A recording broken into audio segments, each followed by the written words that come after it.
Hi, I'm Skylar, producer at Recall Games, and I'm here to tell you a bit about Rochard, and how we made the first Unity 3D title on PlayStation 3. So, this is my friend John Rochard, our protagonist. As you can see, he's no space marine. In fact, he's an astro miner. We figured there are enough companies making awesome space marine games, so we went another route. He's a bit on the well-fed side and even features, would you believe it, a stomach bone. Anyway, the reason we at Recall Games love Unity is how great the editor is for prototyping and iterating gameplay. We're able to nail down our two main mechanics really early in development. The first one was low gravity. By pressing a button, the player can turn off the artificial gravity of the asteroid, which allows for huge jumps. The second mechanic was the G-Lifter, John's everyday mining tool, which we can use to grab objects.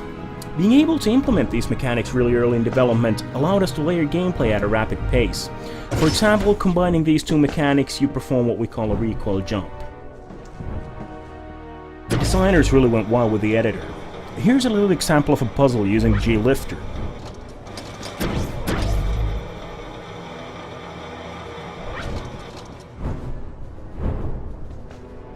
The cool thing I as a producer love about Unity is how it empowers designers. If they wanted a space basketball court, not that we have one in the game, they could just implement it themselves. A coder would just come along, check out that the code is right, and submit it from the designer's machine. Let's talk a bit about creating environments. Here's some dynamic lights and lamps that we put together. And on the foreground, you'll see some fog sheets we did, and a simple depth of field layer. We also made our own matcap solution, so that even in dark places, John remains properly illuminated. In the flashlight cone, you'll see some particles.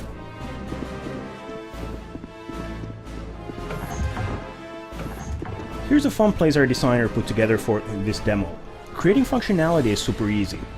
Just press a switch here, the guy in the background gets it. Plume of smoke here. Unity's inbuilt animation tool is also really useful for us.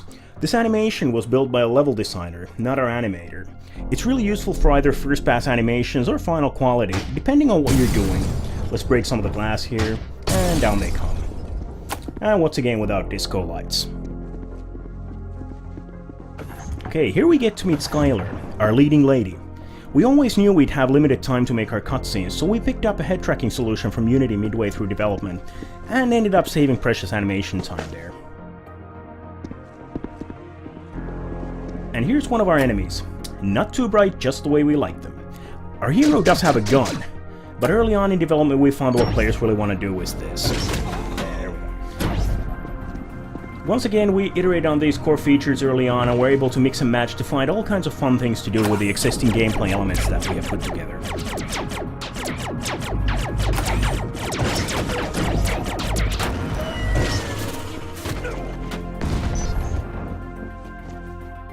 Here's a more typical, fully propped environment from the game. The Beast light mapping solution really helped bring the environments alive. Oh, this is a fun place. One of our designers had the idea of having a big mining laser, so one of our programmers implemented it. Because Unity is component-based though, the fun didn't stop there. The designer felt that we could get more mileage out of this puppy, so he added a spring joint component to the laser, and voila! Instant progression puzzle.